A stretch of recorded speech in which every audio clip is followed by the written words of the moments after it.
The father slowed his car, certain his eyes were deceiving him. At the edge of a crowded parking lot, his son stood in plain clothes, sponge in hand, wiping streaks of grease from a stranger's windshield. No cameras, no friends, no sign of rebellion, just quiet determination in every movement.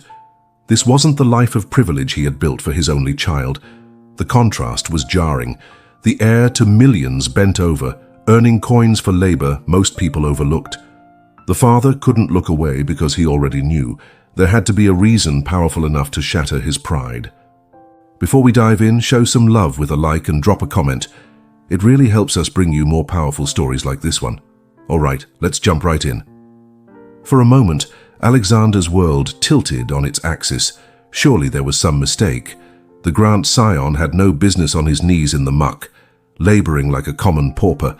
He'd been groomed for mahogany desks and million-dollar deals, not this. As the light changed and his driver pulled away, Alexander's mind raced. What game was Ethan playing? Was this some misguided attempt at rebellion? A way to shame the family name? The plush leather of the Bentley's interior suddenly felt stifling.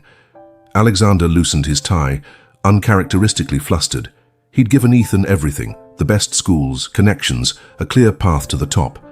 How had it led to this spectacle on a grimy street corner? Pride warred with confusion in the millionaire's chest.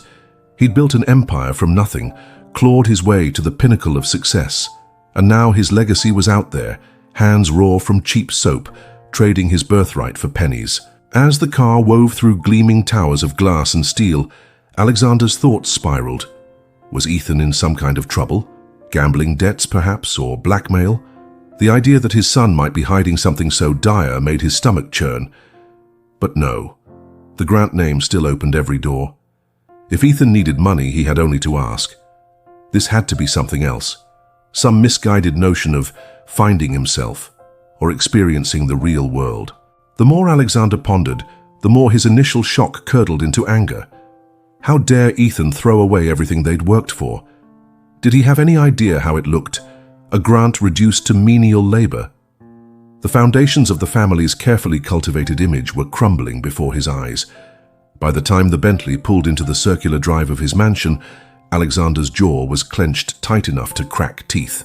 He strode into his study, barely acknowledging the staff that scurried out of his path. The imposing oak desk, usually a source of comfort and control, now seemed to mock him. Alexander sank into his chair, fingers drumming an agitated rhythm on the polished surface. He needed answers. Now. With a sharp jab, he punched Ethan's number into his phone.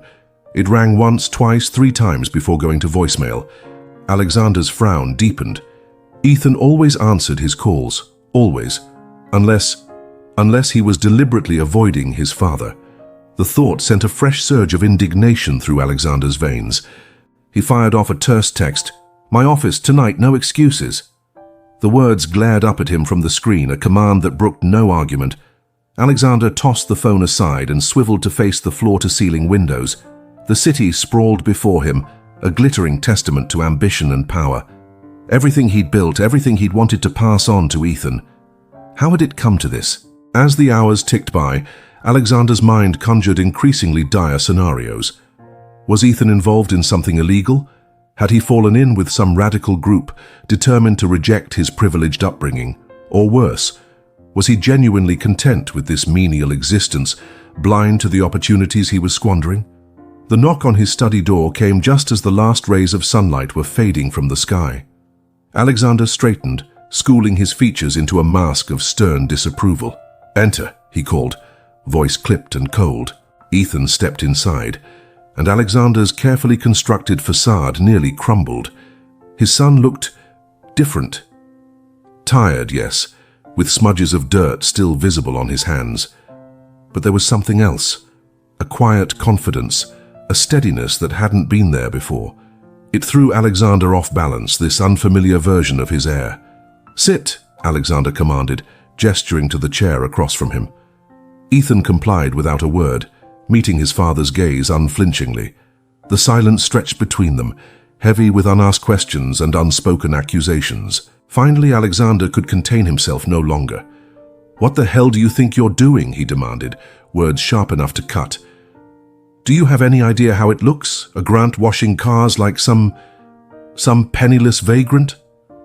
Ethan's expression remained maddeningly calm. "I know exactly how it looks, Dad," he replied, his voice steady. "But appearances aren't everything." Alexander's fist came down hard on the desk. "Appearances are everything in our world. We've spent generations building this family's reputation, and you're out there throwing it all away for what? Some misguided notion of honest work?" A flicker of something, pain, frustration, crossed Ethan's face. "It's not about the work, Dad, it's about the people." "What people?" Alexander scoffed. "The riffraff you're rubbing elbows with on street corners?" Ethan leaned forward, a sudden intensity in his eyes. "Those riffraff are people with stories, Dad. Lives, dreams, things we never see from up here in our ivory tower." Alexander's brow furrowed. This wasn't the rebellious tantrum he'd expected. There was a conviction in Ethan's voice that gave him pause. "What are you talking about?" he asked, genuine confusion creeping into his tone. Ethan took a deep breath. "Remember Mrs. Ramirez, our old housekeeper?" Alexander blinked, thrown by the apparent non sequitur. "Of course, what does she have to do with any of this?" "Her grandson, Miguel.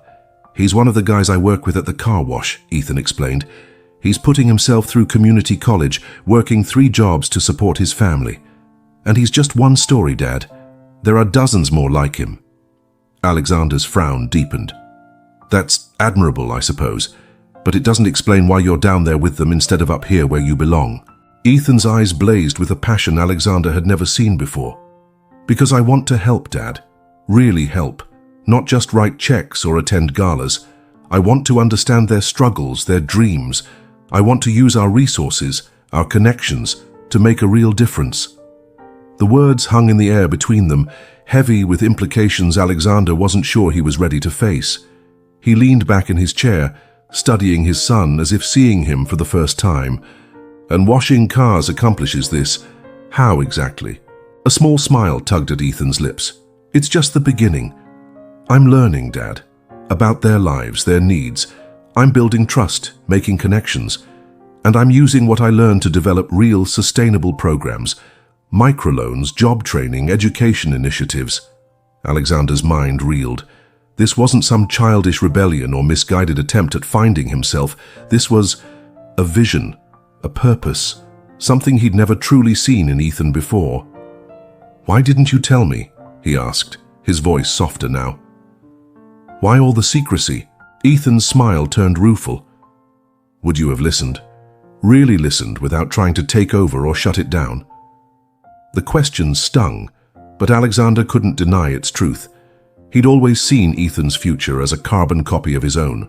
Boardrooms and balance sheets, not community outreach and social programs. I don't know," he admitted, the words feeling foreign on his tongue. Silence fell between them again, but it was different now. Less charged, more contemplative, Alexander found himself truly looking at his son, seeing not just the heir to his fortune, but a man with his own dreams and convictions. "Show me," Alexander said finally, his voice gruff with emotion he wasn't used to expressing. "Show me what you're building." The smile that bloomed on Ethan's face was worth more than any business deal Alexander had ever closed. As his son began to outline his plans, his voice alive with enthusiasm, Alexander felt something shift within him. Pride, yes, but of a different sort than he was used to. Not pride in wealth or status, but in the man his son had become. The world outside the study window suddenly seemed smaller, less important. Alexander realized that success could be measured in ways he'd never considered before, in lives touched, in communities transformed, in a legacy that went beyond stock portfolios and real estate holdings. As the night deepened and Ethan's vision unfolded, Alexander found himself questioning everything he'd ever believed about what it meant to truly succeed. The heir to his fortune wasn't content with simply inheriting wealth. He was determined to use it to change the world. And in that moment, surrounded by the trappings of his own success, Alexander Grant realized that his greatest achievement might just be the son he'd almost failed to understand. If this story moved you, don't keep it to yourself. Hit that like button, share it with someone who needs hope today, and of course subscribe so you never miss another powerful story.